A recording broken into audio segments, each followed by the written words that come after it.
दोस्तों,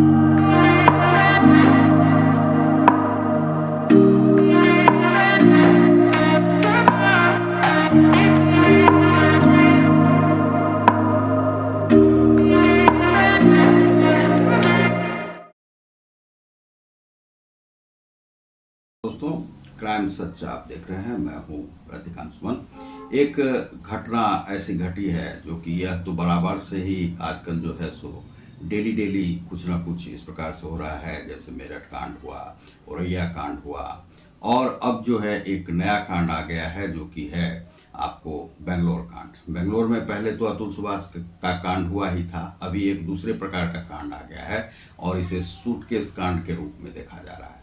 इसमें क्या हुआ है कि एक लड़का है जो कि बदली होके बेंगलोर जाता है और उसे पत्नी से कुछ अनबन होती है, और वह पत्नी में अनबन होने के बाद यह कुछ मारता है, वह चाकू फेंकती है, वह जो है उसे मार देता है।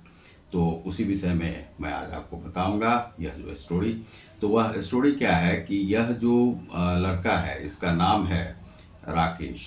तो आप देख रहे हैं क्राइम सच को, मैं हूं रतिकांत सुमन।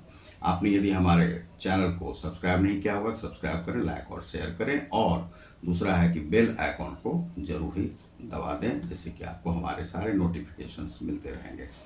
तो इसमें यह जो लड़का है उसका नाम है आपको राकेश। राकेश नाम है, और उस राकेश की जो है सो नौकरी महाराष्ट्र में थी पहले, और उसकी शादी जो है सो गौरी नाम की एक लड़की से हुई थी। और गौरी जो है मास कम्युनिकेशन की हुई थी, और मास कम्युनिकेशन करके वह भी महाराष्ट्र में ही नौकरी कर रही थी, और अच्छे खासे ये लोग रह रहे थे। बीच में जो है सो यह जो लड़का है राकेश, इसकी बदली हो जाती है आपको महाराष्ट्र से डायरेक्ट जो है सो बेंगलोर। यह बेंगलोर चला जाता है। कुछ दिन वह वहाँ रहती है महाराष्ट्र में। महाराष्ट्र से फिर जो है अपने पति के कारण से यह चली आती है आपको बेंगलोर। बेंगलोर में रहने लगती है। तो ये कुछ दिन से चल रहा था। ये जो है सो एक कमरा लेकर के राकेश रह रहा था, किराए का मकान था, और उसमें वह अच्छे खासे ढंग से वह रह रहा था अपना, जिस तरह से उसको रहना है, जो जैसे लोग बेंगलोर में रहते हैं। और वह हिटैची कंपनी है, हिटैची में असिस्टेंट मैनेजर के पद पर था।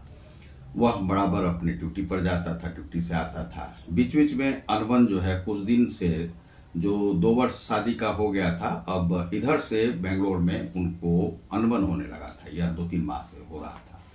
इसमें जो अनबन हो रहा था, तो जिसमें कि बहुत ज़्यादा कभी वह पीटता था, कभी वह पीटती थी, इस प्रकार से। तो कुछ लोग बोलते हैं कि जो लड़की है गौरी, वह जो है सो हाथ छोड़ देती थी अपने पति पे, ऐसा कहा जाता है। लेकिन अब इस प्रकार से इसमें कितनी सच्चाई है वह तो जो है जांच का विषय है कि किस प्रकार से। और वह तो लड़की अब है नहीं इस दुनिया में, तो कहा भी कैसे जा सकता है। तो यह है कि इन लोगों में जो अनबन होती थी, तो अनबन किस बात को लेकर के हो रही थी। तो जब से ये महाराष्ट्र से यह लड़की गौरी बेंगलोर आ गई थी, तो बेंगलोर में वह कोई जॉब ढूंढ रही थी, लेकिन मिल नहीं रहा था। तो मास कम्युनिकेशन के लिए बेंगलोर में ज़्यादा काम है भी नहीं। वहाँ पर इलेक्ट्रॉनिक सिटी है, इलेक्ट्रॉनिक के बहुत सारे काम हैं, और हिटैची में इसको नौकरी मिल गया था, या बैंकिंग सेक्टर का है, या कुछ जो है ऑफिस वहाँ पर बना दिए गए हैं, हेड ऑफिस वगैरह, तनिष्क वगैरह, इस सब का है।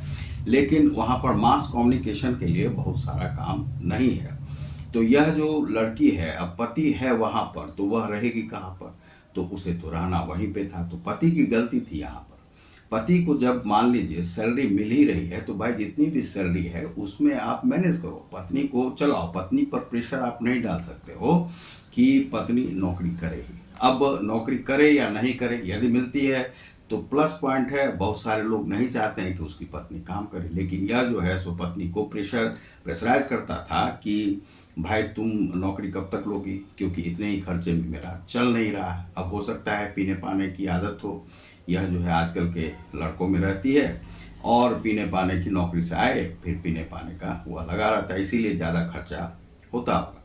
तो वह जिस कंपनी में था उसमें उसकी सैलरी अच्छी खासी ही थी, लेकिन बेंगलोर जो है सो बहुत महंगा शहर है, और भारत अभी मंदी के दौर से चल रहा है। चूँकि इतना जो है सो यहाँ पर आत्महत्या वगैरह हो रही है, तो बहुत सारे लोगों को खर्चा जो है अपना पूरा नहीं हो रहा। तो यही इस लड़के की भी समस्या थी।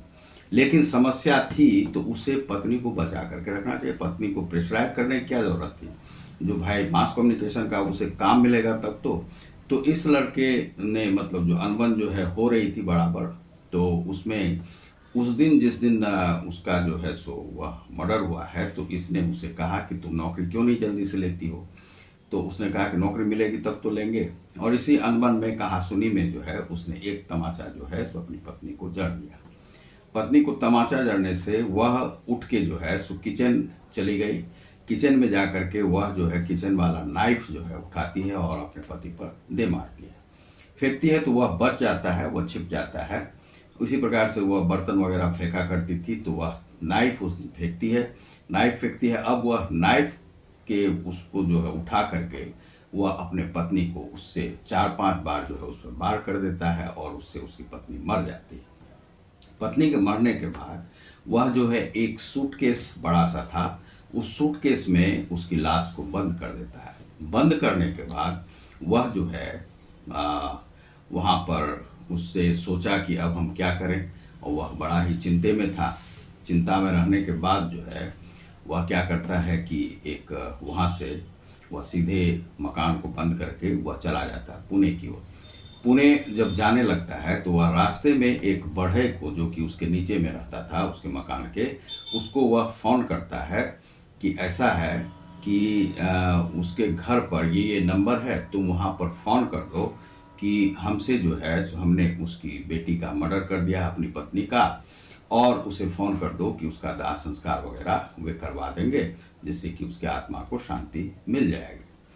यह जो है बात उसे बढ़ई को कहा। बढ़ई बड़ा चिंतित हो गया, और बढ़ई जो है उसके बाद वह पुलिस के पास चला जाता है। पुलिस के पास जाने के बाद उसके जो है सो माता पिता जो पिता थे, तो पिता को यह लड़का राकेश जो है वह फ़ोन करता है कि आपकी बेटी को हमने मार दिया है, और अब जाके वहाँ पर बैग में है वह। तो वह वे लोग जब पुलिस वगैरह जाते हैं तो वहाँ पर देखते हैं कि वह जो लड़की है वह ब्रीफकेस जो बड़ा सा था बाथरूम में था, तो उसे निकाला जाता है, उसे लेकर के फिर जो जाया जाता है, उसके बाद पोस्टमार्टम वगैरह उसका होता है। यह लड़का इस बीच जो है सो पुणे पहुँच जाता है। पुणे में वह था, वह जब जहाँ जा रहा था तो बीच रास्ते में वह जो है सो जहर पी लेता है कोई। इस प्रकार का जहर पीने के बाद वह सोचता है कि अब हम करें क्या, तो वह सीधे जो है वहाँ स्थानीय जो पुलिस स्टेशन है वहाँ पर पहुँचता है। वहाँ जाकर के वह पुलिस से बताता है, तो पुलिस उसे देखता है कि बड़ा बेचैन स्थिति में है, वह अब गिरेगा तब गिरेगा, बेहोशी की हालत में है। वह बोलता है कि हमने अपनी पत्नी का कत्ल कर दिया है, वह बेंगलोर में इस प्रकार से है, इतना वह बताता है। उसके बाद बेहोश होकर के गिर जाता है। जब उसकी वह सब नारी वगैरह देखी जाती है तो देखा जाता है कि वह तो बेहोश है। उसके बाद जो उसे अस्पताल में भर्ती करवाया जाता है। एक स्थानीय अस्पताल होता है जो पुणे में ही है, वहाँ पर उसे भर्ती करवा दिया जाता है। भर्ती करवाने के बाद वह धीरे धीरे जो है सो अब ठीक हो रहा है, और उसके बाद जब जैसे ठीक होता है तो उसे लेकर के बेंगलुरु ले जाया जाएगा, जहाँ पर कि यह पूछताछ होगी उससे। पुलिस जो है सो उसे वहाँ से ले जाएगी। तो यह जो है सो घटना है। अब आजकल यह घटना क्यों होने लगी है? कोई पति पत्नी को मार देता है, पत्नी जो है सो पति को मार देता है, मार करके 15-15 टुकड़े, कोई 32 टुकड़े, कोई 36 टुकड़े, इसी में कंपटीशन जैसा चल रहा है इन लोगों का। तो ये समाज में क्या हो रहा है, समाज किस स्थिति में जा रहा है, समाज किस